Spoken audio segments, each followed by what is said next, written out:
আজিৰে পৰা নলবাৰীৰ পুৰাকুচিত গুৰখীয়া থান গোপাল মন্দিৰ প্ৰাংগণত ৰাজহুৱা সভা মহোৎসৱ আৰম্ভ ২৬তম ৰাজহুৱা সভা মহোৎসৱত উপস্থিত প্ৰায় ৩,০০০তকৈও অধিক ভক্তই ভিৰ কৰা দেখা পোৱা গৈছে লগতে তেওঁলোকে চৰকাৰৰ প্ৰতি অনুৰোধ যে আগন্তুক দিনবোৰত তেওঁলোকৰ প্ৰতি সঁহাৰি আগবঢ়ায় উক্ত অনুষ্ঠানৰ সভাপতিত্ব কৰে জ্যোতিষ বৰ্মনে উপ সভাপতি কেশৱ বৰ্মন জিন্তু বৰ্মন প্ৰাঞ্জল বৰ্মনৰ লগতে আন বহুতো উদ্যোগতা শেষৰ দিনা সাংস্কৃতিক সন্ধিয়াৰ আকৰ্ষণ হিচাপে উপস্থিত থাকিব মৌচুম গগৈ নলবাৰীৰ পৰা সুৰদীপ বৰ্মনৰ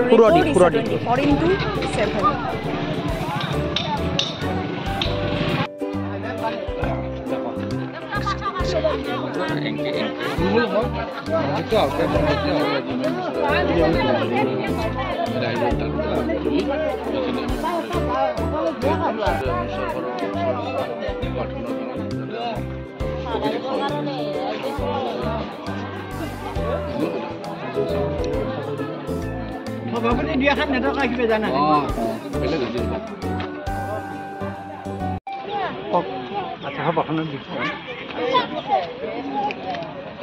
আজি আমাৰ পৰাগুচি গাঁও এই অঞ্চলৰে লেখত ল'বলগীয়া এখন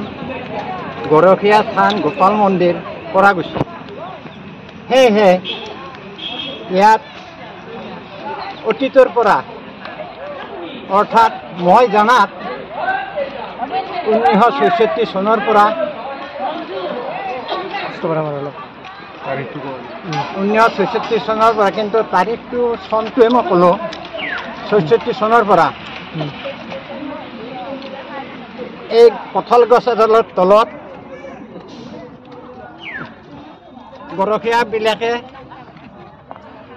সেৱা সন্মান কৰে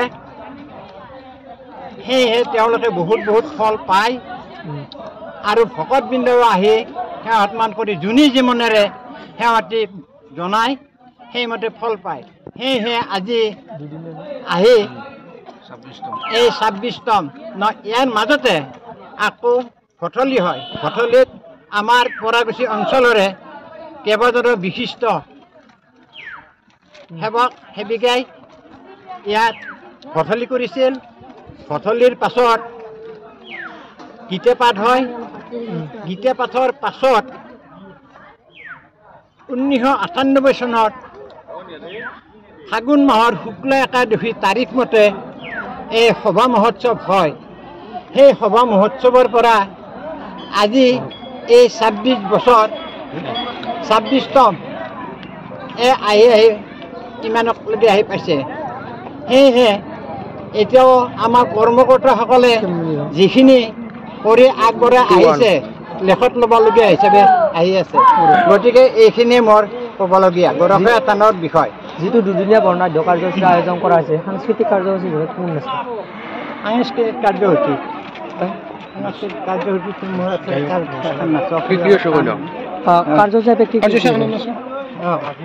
আজিৰখিনি নেকি আজিৰখিনি ৰাতিপুৱা আছিল ভাগৱত স্থাপক হ'ল তাৰে পাছত আছে প্ৰসংগ প্ৰণালী তাৰপৰা পতাকা উত্তোলন বৃক্ষৰোপণ শ্বহীদ তৰ্পণ আটাইখিনি গোটেইখিনি সমাপ্ত কৰা হ'ল এতিয়া আৰু গীতা পাঠ আছে গতিকে আজি ধৰি লওক মোটামুটি 26তম আমাৰ ইয়াৰে গৰখীয়া থানৰ সভা মহোৎসৱ আমাৰ এইবাৰ দুদিনীয়া কাৰ্যসূচীৰে মানে কি আমাৰ হাতত লোৱা হৈছে এই অনুষ্ঠানটোৰ কাৰণে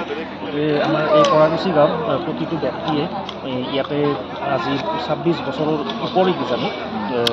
মানে দান বৰঙণিৰে নিজৰ কষ্টৰে এই সভাখন পালন কৰি আহিছে অনুষ্ঠান কৰি আহিছে গতিকে আজিলৈ কিন্তু চৰকাৰৰ পৰা কোনো ধৰণৰ আমি সহায় সহযোগিতা পোৱা নাই গতিকে আমি অনুৰোধ জনাওঁ যাতে চৰকাৰে আমাৰ এই থানখনলৈ অলপ চকু মেলি চায় বা আমিও যিখিনি পাৰোঁ তেখেতসকলৰ লগত সহায় সহযোগিতা যোগাযোগ কৰিবলৈ নিশ্চয় চেষ্টা কৰিম গতিকে সেইখিনি হ'লে ইয়াতে ধৰি লওক মোটামুটি ইমান মানুহৰ সমাগম ঘটে গতিকে ইয়াতে আমি আৰু বিচাৰোঁ দূৰ দূৰান্তৰ পৰা মানুহবোৰ আহি পেলাই আমাৰ এই পদূলি যাতে আমাক চৰণস্থানৰ লগত সাংস্কৃতিক কাৰ্যসূচী হিচাপে কি আছে সাংস্কৃতিক কাৰ্যসূচী হিচাপে আপোনাৰ নৃত্য পৰিৱেশন আছে যিটো অহাকালি আছে তাৰ উপৰি আপোনাৰ সন্ধিয়া মৌচুম গগৈৰ গীতৰ শৰাই আছে গতিকে বিভিন্ন কাৰ্যসূচী আছে গতিকে সেই অনুযায়ী আপোনালোকে এই গোটেইখিনি জনোৱাটো সম্ভৱ নহয় কাৰ্যসূচীখন চাই ক'ব লাগিব বা ইমান কৰাটো সম্ভৱ গতিকে আমাৰ আজিৰ অনুষ্ঠানবিলাক ৰাতিপুৱাৰ ভাগৰ অনুষ্ঠানবিলাক পতাকা উত্তোলন বৃক্ষৰোপণ চৰিত্ৰপণ বা আয়তীৰ নাম প্ৰসংগ এইসমূহ হৈ গ'ল ৰাতিলৈ নাগাৰা নাম আছে আৰু অহাকালি কাৰ্যসূচীটো ধৰি লওক তেনেকুৱা আয়তীৰ নাম প্ৰসংগ আছে বা আপোনাৰ সন্ধিয়া গীত নৃত্য তাৰোপৰি আপোনাৰ সাংস্কৃতিক সন্ধিয়াত মৌচুমী হৈ আছে। হ'ব